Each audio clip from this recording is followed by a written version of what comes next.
Hello and welcome to the Global Electronics Report. It's Friday, August 19th, and my name's Trevor Galbraith. Last week it was the global SMT placement market. This week it's the global adhesives market. A report entitled Global Electronics Adhesives Market Development Size Research Report 2027 takes a close look at thermally conductive, electrically conductive, UV curing and other adhesives markets. It also analyses the different applications such as conformal coatings, surface mount devices, potting and encapsulation. Joining me today to discuss this is Doug Dixon, who's the Global Marketing Director for Henkel.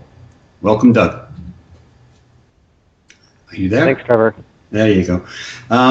So, Doug, 10 years is a long time in politics, as they say, but it's an era in electronics. Most manufacturers don't know what they're going to be making in 6 months' time, never mind, in 10 years' time. So how easy is it to really predict demand 10 years out? That's a great question, Trevor. So I'll first start with a quick disclosure. My opinions are strictly my own and not Henkel's. And basically, I've collected a number of different analyst reports. And so let me just start with a report from Prismark. They're putting the electronics market about $1.8 trillion. And that includes systems like TVs, computers, and cell phones. And if I actually look historically, the electronic systems have actually grown about 3 to 5% CAGR year over year. So I would expect from a demand perspective, the overall holistic approach would be it's going to continue to grow about 3 to 5% over the next 10 years. However, what I'll say is that there are some highlights in the market. So like between 2002 and 2008, the PC market grew around 12%, which was the major driver for the industry.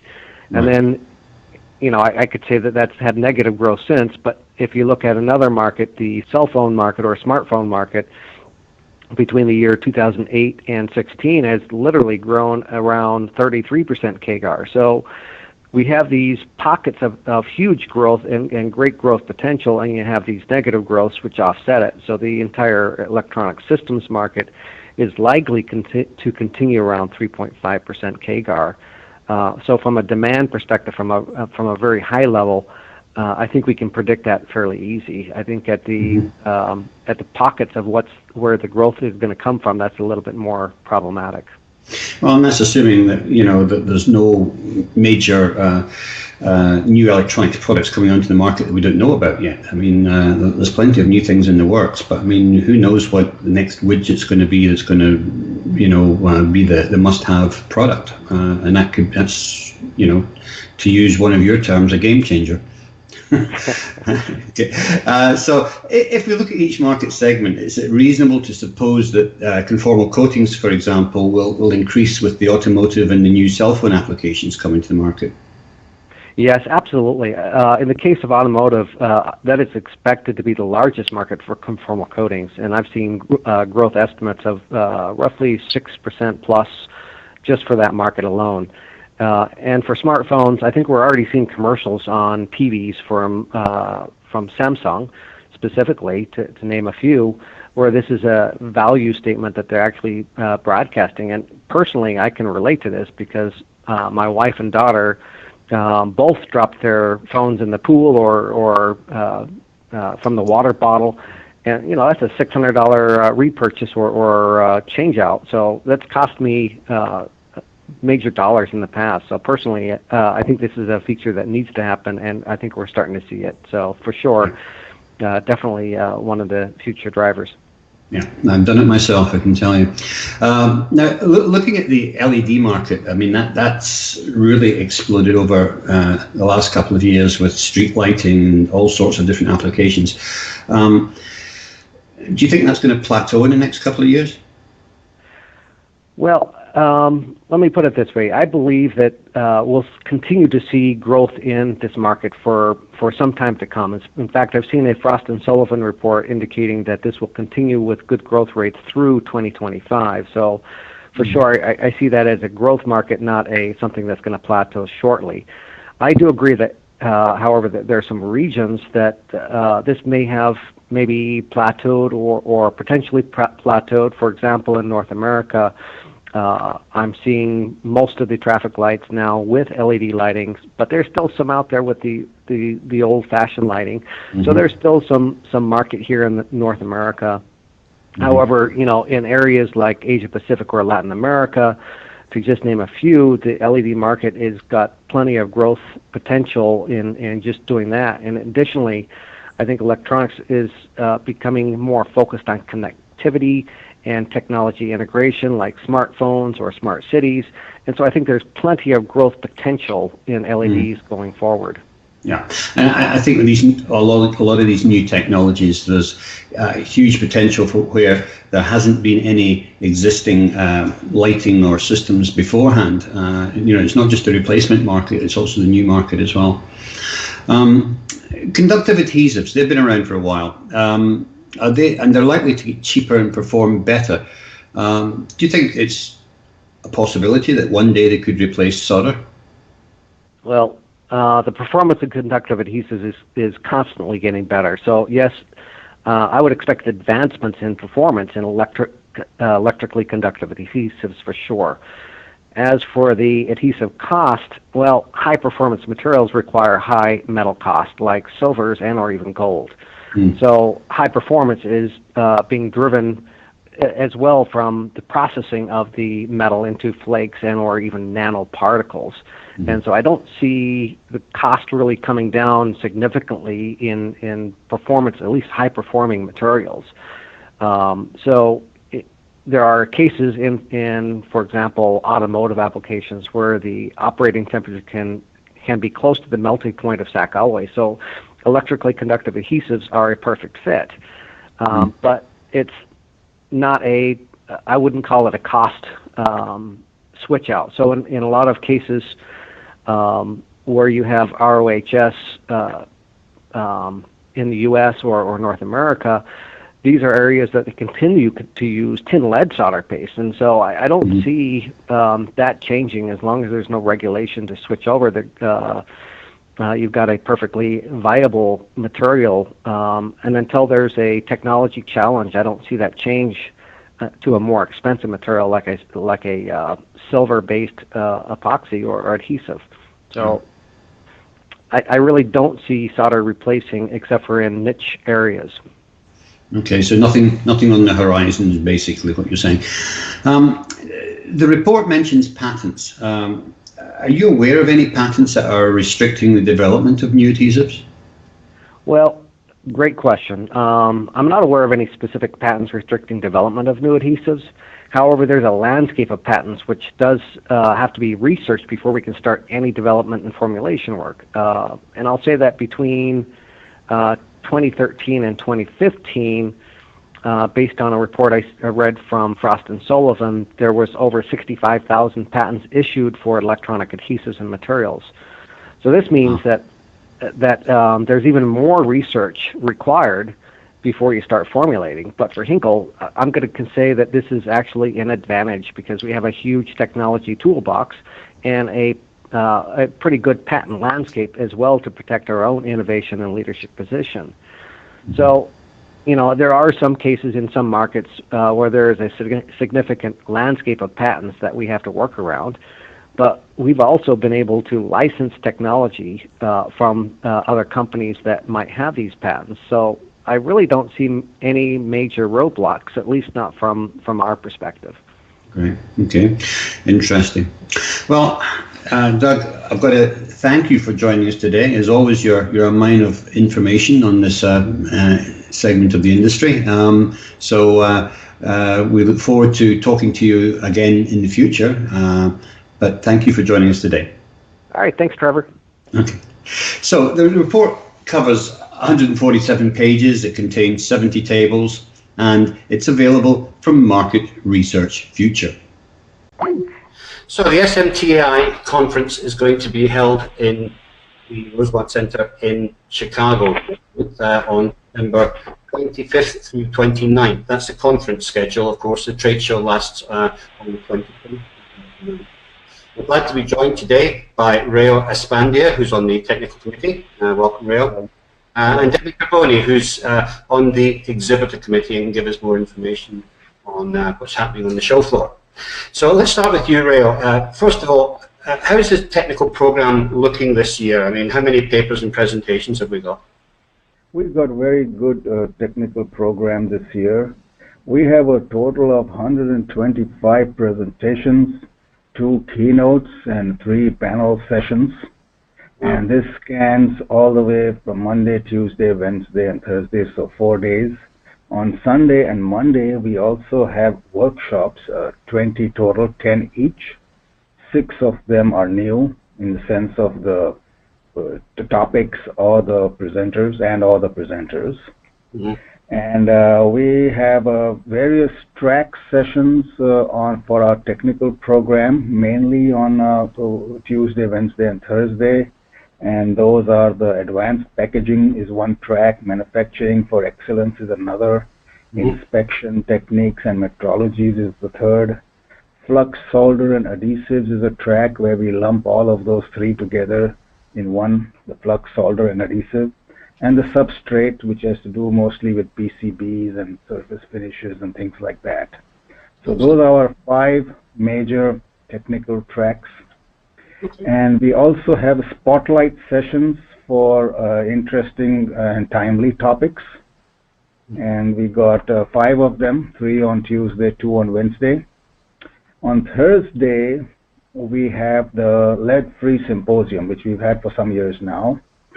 And that is a big draw, for many years now. This year, we have also added a cleaning track. Manufacturing excellence is part of the manufacturing excellence track, cleaning sessions, a couple of them. And it has 6 papers. And then we have 2 symposiums on Monday. The first one is the Harsh Environment Symposium, which was also organized last year. And then the next is the Emerging Technology Symposium. And some of the topics on the harsh environments include the high temperature, novel materials, and processes for automotive applications, because that's a pretty harsh environment. We also have health management for harsh environments, as well as interconnects testing for the harsh environment. So those are some of the sessions, the topics of the sessions. Right. Well, you've got a really packed program there. Specifically, what are some of the new topics that you're going to be highlighting this year? One of the new topics has been in the emerging technologies, which is the alternate alloys, low temperature as well as high temperature, beyond the SAC, which is the standard alloy now, lead-free. People are trying to develop new alloys for high temperature use for the harsh environments, as well as low temperatures, especially driven by the Far East power, reduction in cost for power and things like that, as well as some flex materials may not be able to survive a high SAC reflow. So that's the motivation for the low temperature. So those are the 2 new topics in the Emerging Technology Symposium. Right. And there are quite a few papers on that, 9 papers, as well as a panel discussion in the Emerging ET Symposium. And that's on the Monday. Yeah, so you've also got a couple of keynotes lined up. Can you tell us what these are? One of the main keynote is from a Seagate VP, Daniel Koo, and his topic is how's your storage. He's basically going to talk about the memory explosion that's occurred because of the big data, and big data is going on right now. And also he's going to talk about factors that influence this design and architecture of the memory.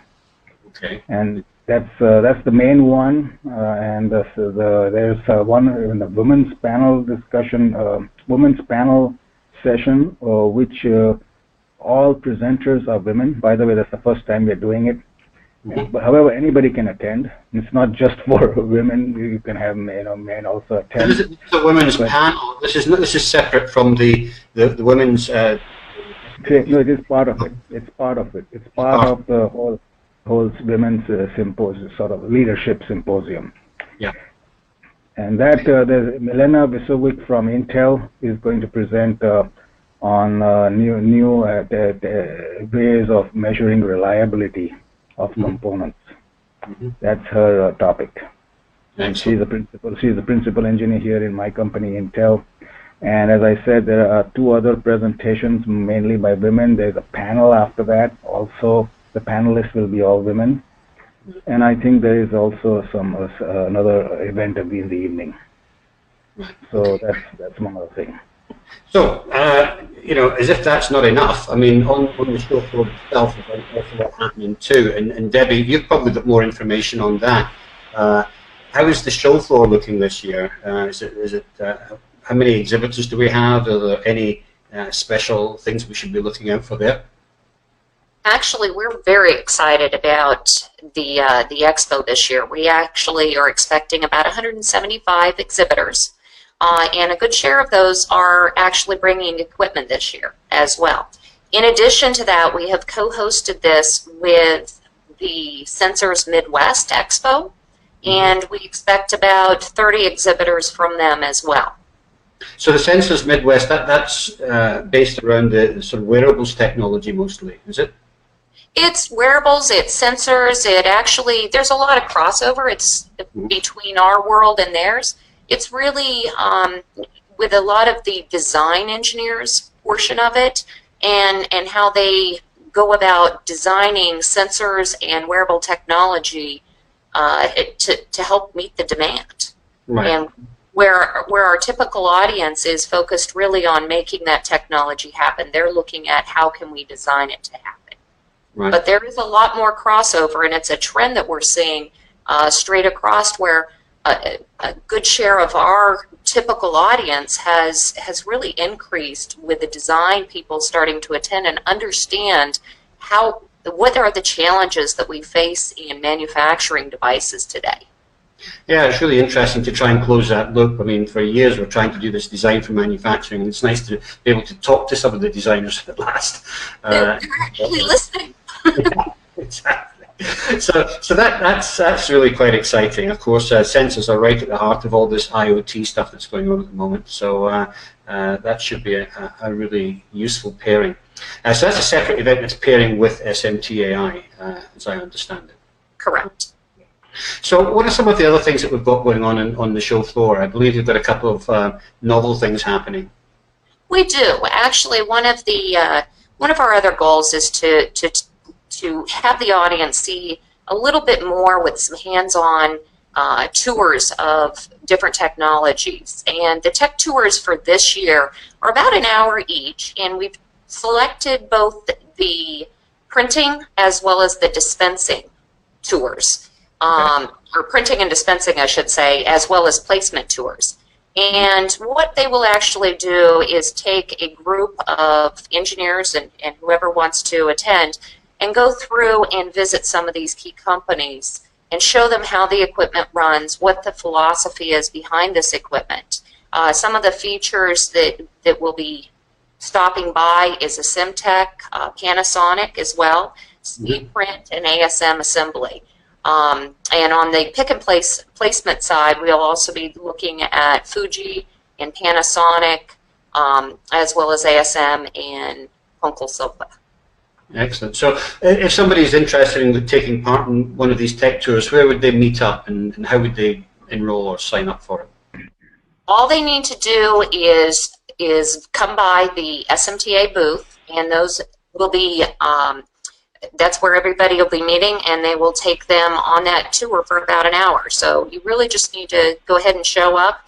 When you get to the SMTA and you exhibit, you might want to touch base with the registration booth and just say, hey, I'm interested in attending this, and select which tour would best fit your schedule. Okay, great.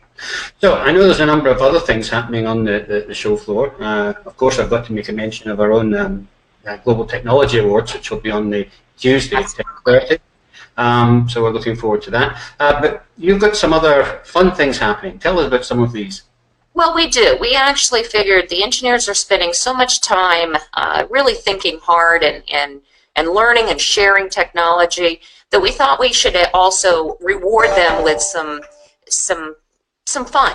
So we actually have a beer tasting on the show floor where you can come in and taste some of the craft beers that are from around the country, and some of our chapters are actually going to be sponsoring those from their area. Yes, this is the microbreweries around the country. Yes. Yeah, nice. Yes. And so we're really excited. It'll give an opportunity for people to taste craft beers that they might not have ever even heard of. But it's really nice to bring a little bit of home to it and have a little bit of fun and get to talk with your fellow engineers and your coworkers and share things besides electronics manufacturing. Yeah. And I believe on a Tuesday night you've got something which you're calling a Woodstock party. What's that about? We actually do. Again, we want to have a little bit of fun, and we've traditionally always had an event during one of the nights. So Tuesday night we are having a Woodstock fun. We encourage you to bring out your best Woodstock apparel and come join in the fun. That's actually going to be starting at 6 o'clock at Joe Lives, and you can purchase tickets right on our website for that event. Oh, okay. I think I threw my bell bottoms out years ago, but They're coming back in style. Okay. All right. And of course, at the end of the week, we've got the usual golf tournament coming up. So, in essence, a really packed program, and I'm surprised we can get it all into the few days we've got there. But anyway, Rayo, Debbie, I want to thank you for joining me today, and we all look forward to a really successful event next month in Rosemont in Chicago. Absolutely. Looking forward to it. Thank you. Yeah, thank you very much for having us on. Cisco Systems is preparing to lay off upwards of 14,000 employees, representing nearly 20% of the network giant's global workforce, according to an article in CRN, quoting multiple sources close to the company. Cisco is expected to announce the cuts within the next few weeks, and have already offered early retirement packages to many of its employees. The cuts will be made worldwide and are largely a result of the company's transition from a hardware company to a software-based company. Donald Trump is not the only one building a wall. China is building its own technology wall, but this is not to stop data and IP coming into the country, it's to prevent it leaving. The latest deal to be agreed was between Tim Cook of Apple and Vice Premier Zhang Guoli in Beijing this week. Foxconn Chairman Terry Gou also attended the meeting, where Cook agreed to invest in Apple's first R&D center in China to develop new products and forge closer ties with local universities. This is a smart move for Apple, who has been facing increasing competition in China, its biggest market. However, the Chinese government has been pushing Apple and other Western companies to share their source code with the government. In April, Apple refused this request and had to close its movie and book service as it lacked the necessary licenses. This highlights a different approach by the Beijing government versus the US, where the CIA recently asked the company to open the phone of a mass murderer responsible for the killings in San Bernardino, and Apple flatly refused. This piece is not meant to be critical of China. In fact, I think it's a very savvy move on their part, but it does lay bare the fact that the West not only exported jobs back in 1999 to 2001, they also exported expertise in IP that it has spent years acquiring and may never get back. Talking about China, SMIC, the country's largest foundry, raised expectations on sales through 2016. Semiconductor sales are always a strong barometer for a pickup in business, as it eventually translates into manufactured goods. China has been in the doldrums for the last 18 months. This is the first spark of light that perhaps their slowdown in electronics manufacturing is coming to an end. And finally, Asus, the German manufacturer of printers, ovens and other production equipment, are holding a ribbon-cutting ceremony of their new American headquarters in Suwanee, Georgia on Thursday, August 25th. That's it for this week. Check back with me next week for more news from around the electronics world.